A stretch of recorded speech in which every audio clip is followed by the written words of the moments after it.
Okay, we've got this hangout working.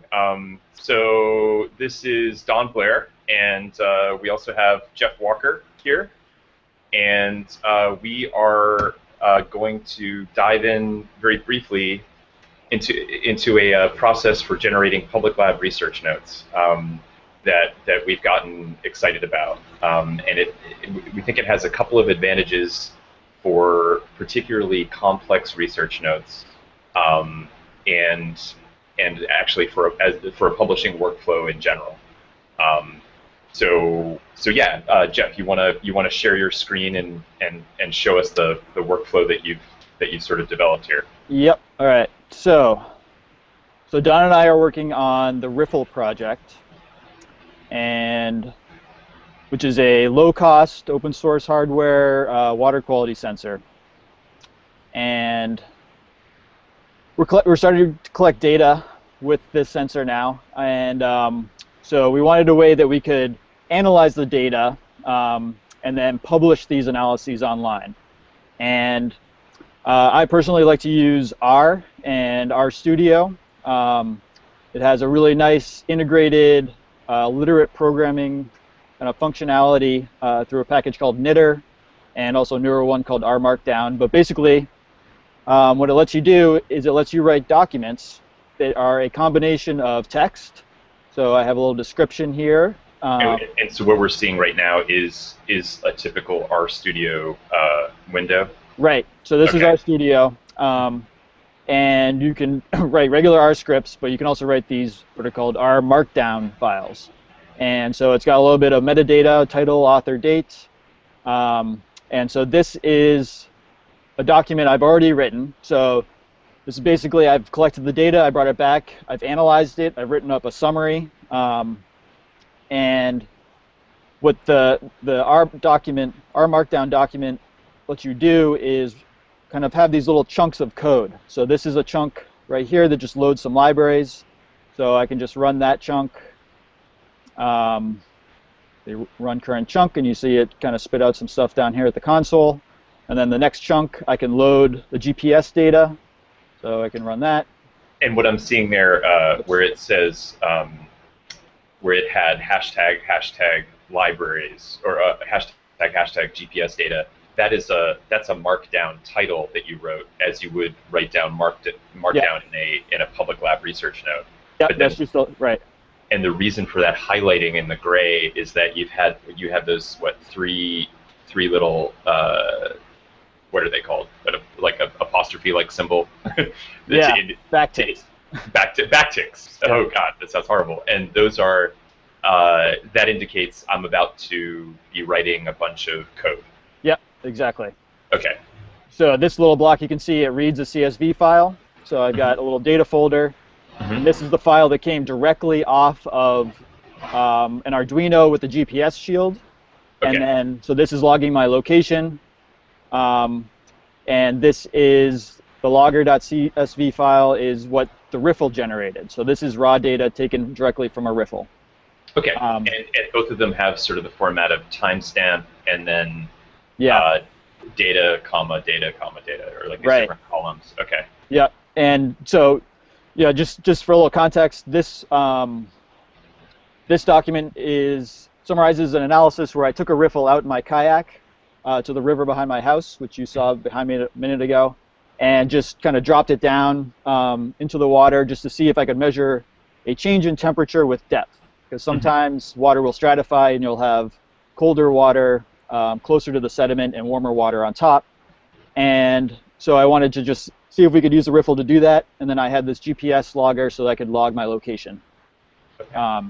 So that's what this example is all about. But so yeah, we've got this code, and we can run the code, and we can generate maps in RStudio. So here's a little GG map, and so you can see this just plotted my location from the GPS data. So this is all just in RStudio. And so. And RStudio is what you've been using anyway in order to write R code like this, comment on it, and generate results. This is how you generate your own reports anyway. Okay. Yep, exactly. Yeah. This is part of your workflow typically as a hydrology professional. Right. Exactly. Okay. Okay. And this is great because it makes your work very reproducible. So by blending kind of the report text with the figures and the code, it's much easier to then update or modify, the whole analysis basically. And so, for example, if I had this document, but I did my own little GPS trip and collected my own data, then I could just change, once I collect my .csv files, I could just change the file names, and it could run this whole thing on that data. Yep, pretty much. Wow, cool. Yeah. So what we can do with this is you can run the code kind of chunk by chunk, but you can do something called knitting, which just comes from the fact that the package that does this is called knit.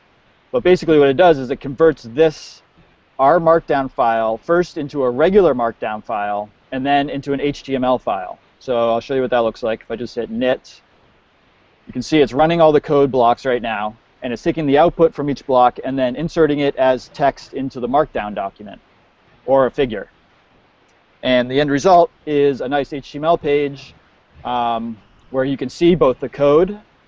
So this is the original code, and then it also embeds the figures right there. And this is so this is very similar to if somebody were writing a research note on Public Lab in Markdown and they drag dropped images in. Exactly. When they hit preview or publish, it's the same process where you're rendering the Markdown format and these links to images into one document here. Yeah. Yep. So why would someone do this in RStudio rather than say on Public Lab? Like how is this workflow better for you? Well, the big thing is that it's because I can work on it locally, right? So I can work on it on my local machine, and I can render directly to HTML, see what it looks like, make a little change, rerun the whole thing, which reruns all the code and updates the output. And so I can do this all locally, and that's a little bit easier than trying to, if I change one thing in the beginning, like maybe I loaded the data a little bit wrong and I got the columns mixed up. Yeah. And then that would affect the entire rest of the analysis.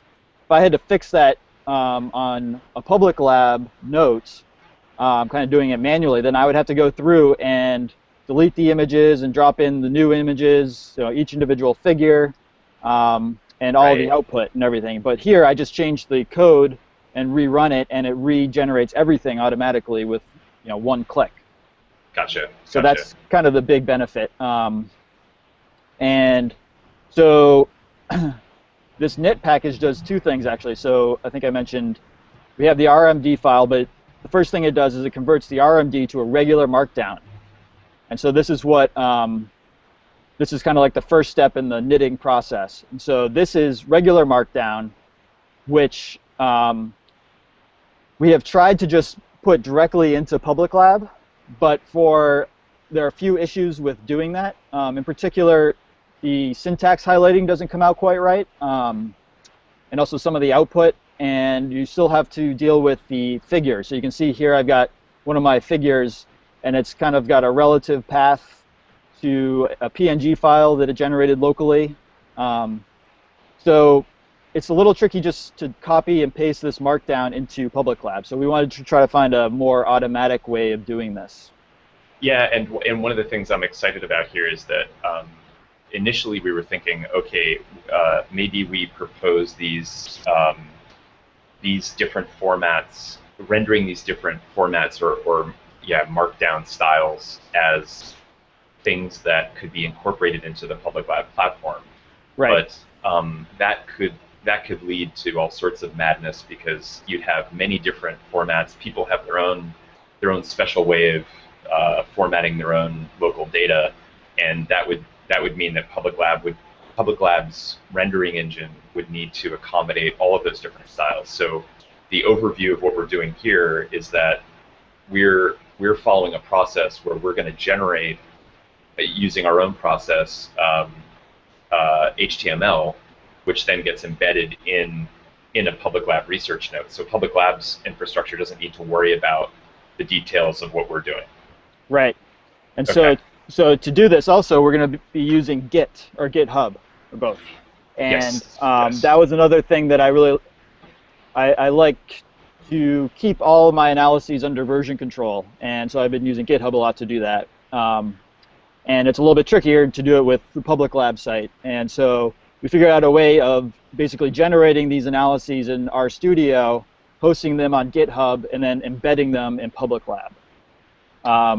And that's kind of it in a nutshell. So let me walk you through how I do that. Basically, we've got our Markdown, we knit it, and so it generates that Markdown file first, and then the HTML file. And so we'll wait for it to finish running here, generating all the maps. Okay, so we've got this now. And so now to put it onto GitHub, RStudio has Git integrated with it. So you can see in the Git tab, it sees analyses 2014-08-08 kayak depth, and that's the analysis I'm working on. So I can just click that, and it's added all the files, and I can just commit it. So we add 2014-08-08 kayak depth analysis.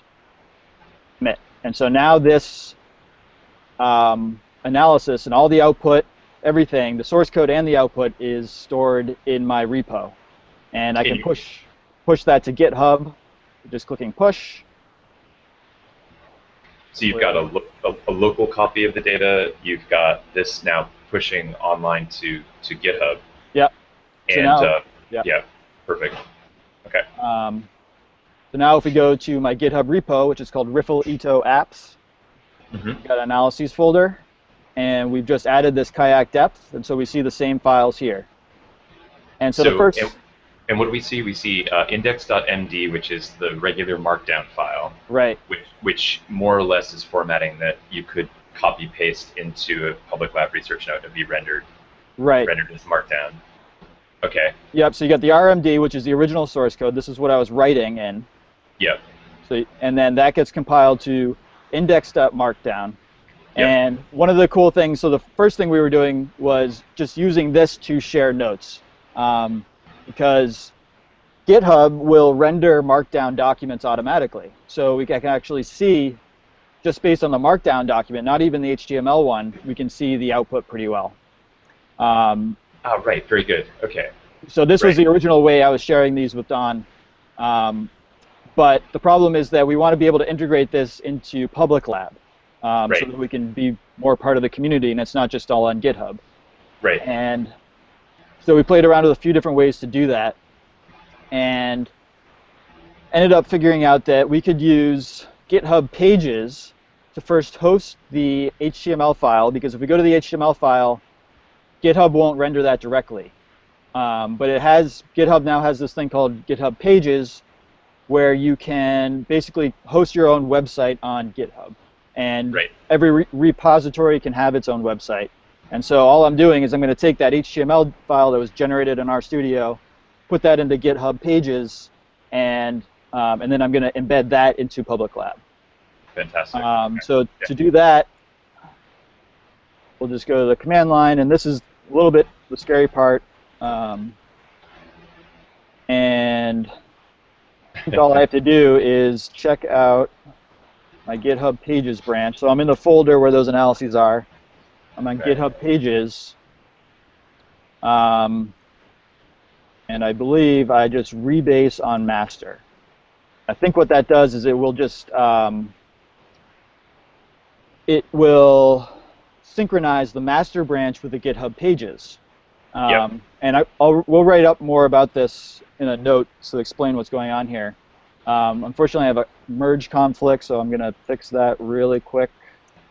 Yeah, and as we were saying before, it sounds like this is something that could be folded into a recipe, not just for the command line, but even maybe a script. So you'd have some script that would do this. Yeah, so I've been looking into a way to use a hook with Git that will automatically do this synchronization between GitHub Pages and the master branch. So once you set that up, then in theory, every time you commit a new analysis to the master branch, it will automatically go into your GitHub pages. So, and then your workflow up to this point would be write it up in RStudio, push it to GitHub, and then this just happens automatically.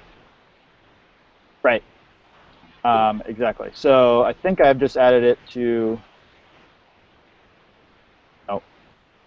Right. This is always, when I played with GitHub Pages before, this always confused me, this part. Yeah. But it is something where once you get the recipe down, then it just happens pretty straightforwardly. Right. Let's see. Check out master. And for people who know how GitHub works or how Git works, but haven't played with GitHub Pages, my understanding is it's really just a matter of creating another branch in your repository called gh-pages, and what you publish there you can then access it via a URL.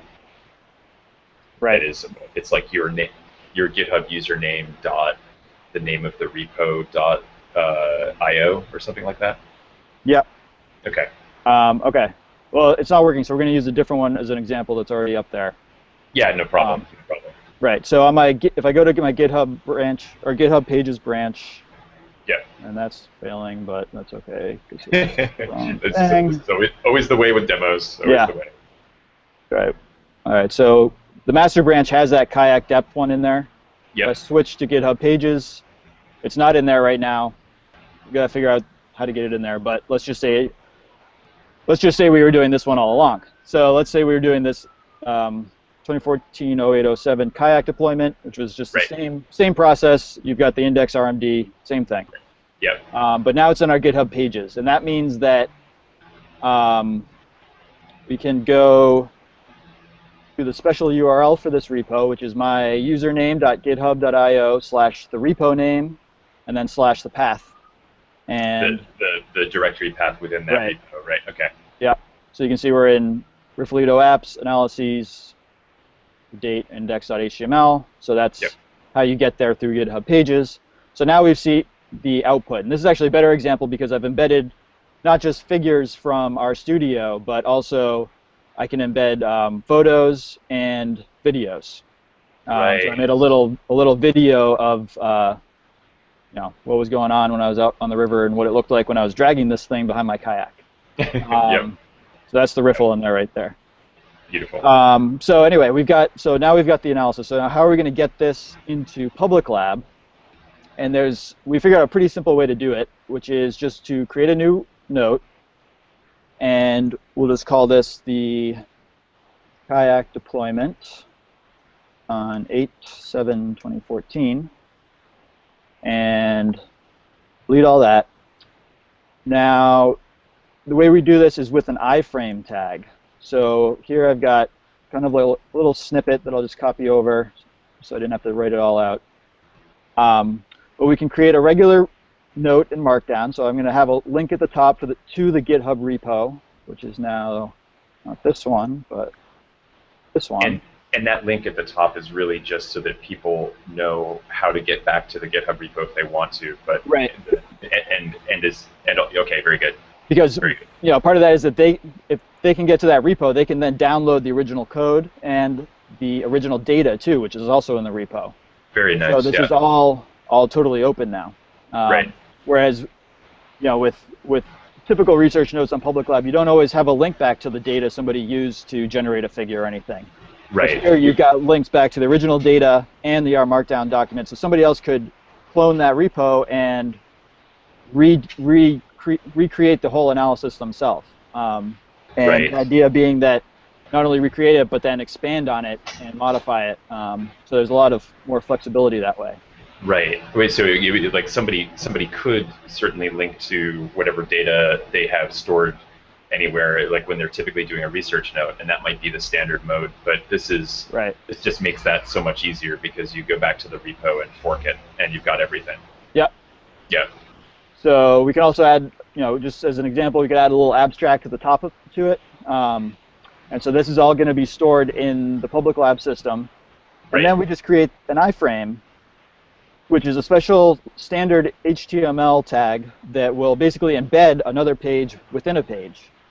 Yep. And what's nice is that Markdown allows you to write straight HTML, because there's no way to create an iframe tag that I know of in Markdown, but you can just write the HTML directly. So it's just a small snippet where you say iframe, and then the source points to the URL for this document. So this is, again, the Github Pages index document. I'm going to copy that in here. And then we found that if you set the width to 100% and the height to 600 pixels, you could adjust that if you want. It works pretty well. So that's pretty much it. So. And so here, the main action in terms of getting what you've generated in GitHub Pages into this research node is that iframe line. And the only thing that needs to get modified there is the URL. Everything else, it would be the same for anyone else who'd follow this process. Right. Yeah. I'll talk more about what else we could do with this in a second. Great.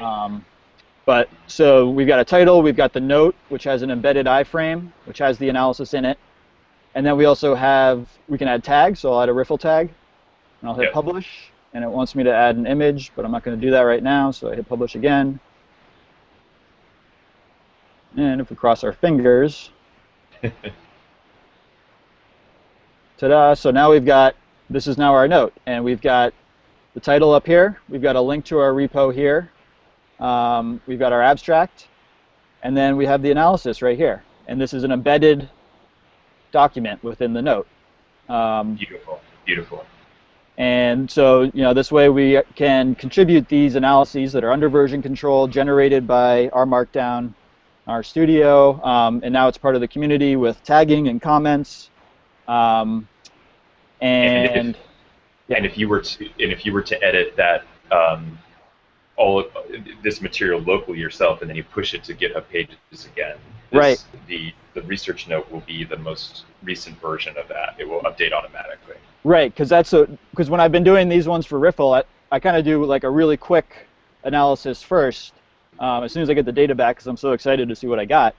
But then I'll go back a couple days later and add more description, think about it, come up with new ideas of ways of looking at the data or analyzing it.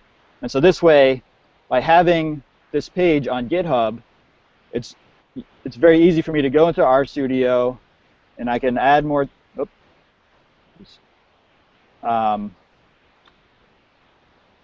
it doesn't like that because. Whenever in a demo, it's like it's very easy for me to, and then bam. Right. So it's very very easy to me to add a line. Right. So I can add more code and everything. You can save it, push it back to GitHub, and then redo the thing where it moves it from the master to GitHub Pages that I won't do right now because it probably won't work again. But in theory, it should be, just a couple clicks of couple command line entries and couple clicks should be able to update the entire thing. So it's not only updated here on the GitHub Pages, but it will also be updated on Public Lab automatically.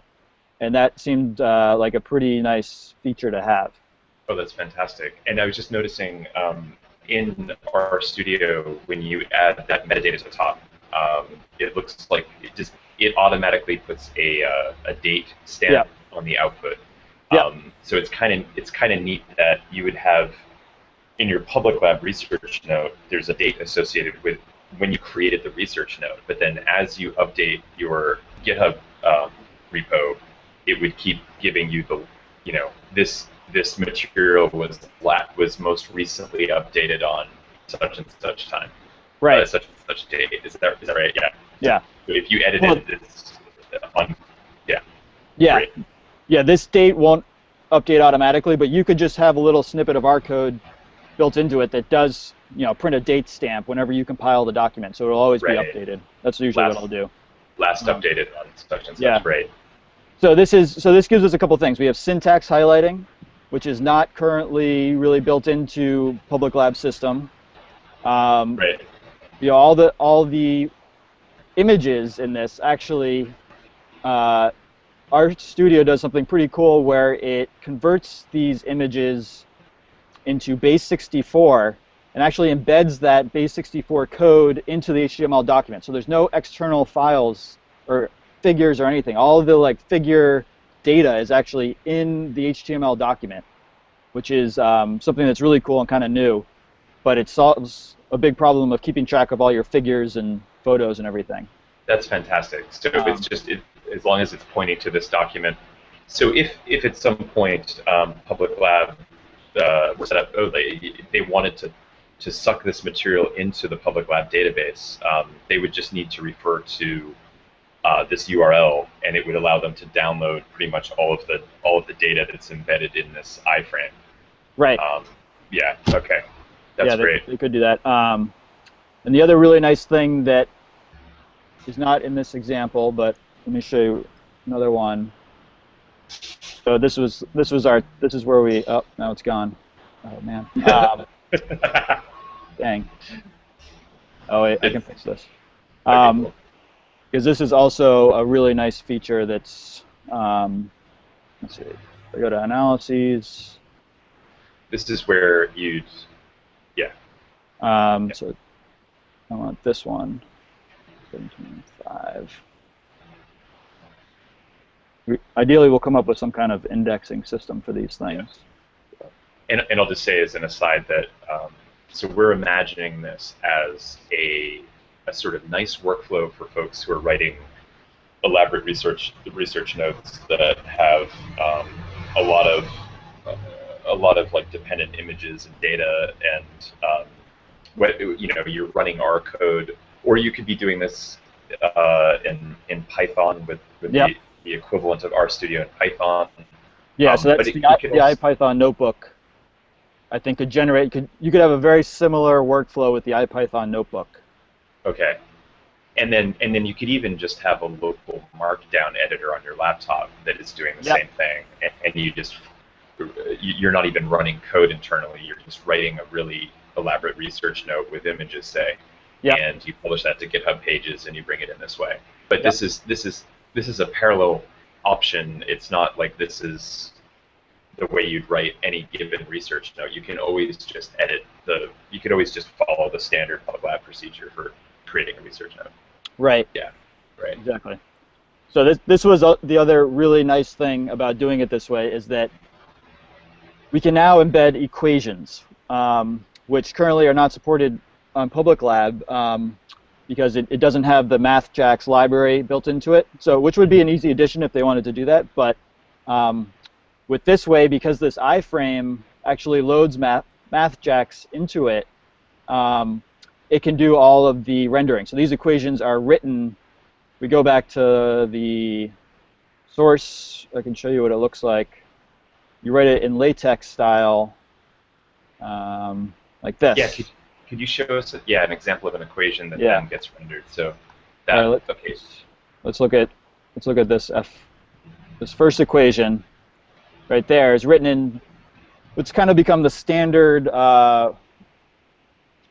syntax for web-based equations, and it's called MathJax, and it's just a JavaScript library that you can drop in, and so it's very similar to LaTeX. It's got a couple differences, but for the most part, you just wrap an equation in $2 and it will automatically convert that into that. So it's very nice and easy to read. So, when we're dealing with equations like this is, the response of a 555 timer as a function of the conductivity of water. So it's nice to be able to write the equations and not just the code. So here's the same code basically down here, but this is much easier to understand. So now we can, with this iframe, we can also do equations. That's really nice. That's really nice. Are you able to, in MathJax, is there some way of indexing equations as well? Like, is there some with format for a number? Yeah. Just one. I don't know. It could be. Yeah, I've never tried. But. Yeah, I was just wondering. Yeah, that's neat. That is really neat. Yeah, actually, you can do that with just the Markdown. You do Markdown tags, and you can. Oh. Like a footnote, yeah, or kind of like the footnote type thing. Yeah, gotcha. I think there's a way to do that with Markdown. Beautiful. So Yeah, so this is what we are going to try to use now for the Riffle project. We'll write up some like more detailed instructions step by step. In particular, the merging the master to GitHub pages is a little tricky, so we'll figure out a good explanation of that. But yeah, that sounds fantastic. So again, the basic workflow is you write your Markdown locally on your local computer using RStudio, using IPython, or even just a plain text editor. You then push that to GitHub. We could be working on that GitHub repository collaboratively, so we could both be editing that document collaboratively. Yeah.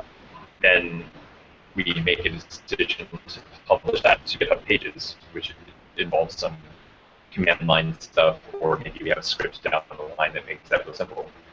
But because you could just push and then it automatically populates GitHub Pages, and then you're simply making a little iframe wrapper around the URL that GitHub Pages generates for your document. Yeah. And then you put it to the public library search out. Wow. Yeah. So that's pretty much it. Solved. Wow. Future of scientific publishing. So yeah, it just seems like a really neat. It's the sort of thing where folks who are used to writing research articles and publishing them in some standard, traditional journal, that this would be a really appealing thing for them, because they get to have control over their data, and they have a local copy of their data, but at the same time they're publishing it in the public lab ecosystem and benefiting from the public lab community, and the public lab community is benefiting from their research. So it's because I feel like I've met academic researchers who, they're wary of putting all of their eggs in one basket in terms of like the research that they generate. Like they don't, they want to have all the data so they can control it, themselves and decide what happens with it. But this way, it's like a win-win there. Yeah. Yeah, I mean, it's basically, we're using GitHub as the central repository, which is what GitHub is good for. But then we're using Public Lab as kind of the publishing platform and the the community integration, because we could, if we just put these on, if we just use GitHub, we wouldn't be able to do comments or anything like that, which are really useful through the Public Lab forum. Right. Although you probably could do comments on GitHub, but it'd be better to tap into that Public Lab space. The Public Lab community, right? So. Yep.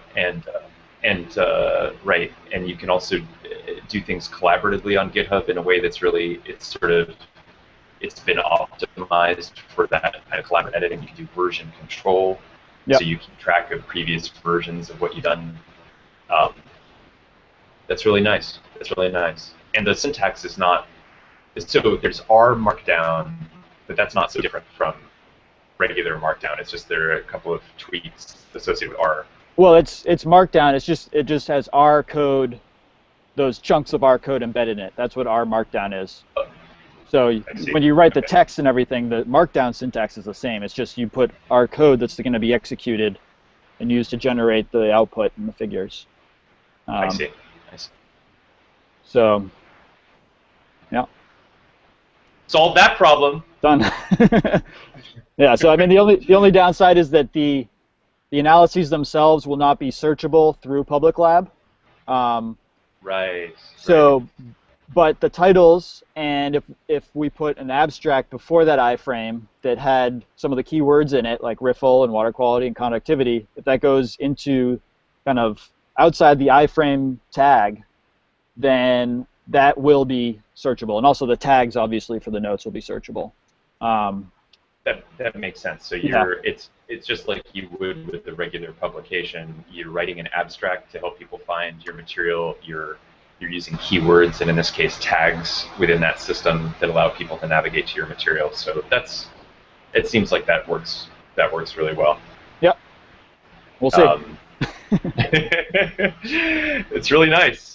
Yeah. Very good. Okay, and so next step maybe we'll just try to write up a quick a recipe of So maybe we'll take this Hangout and we'll publish it as a research note, the link to the Hangout.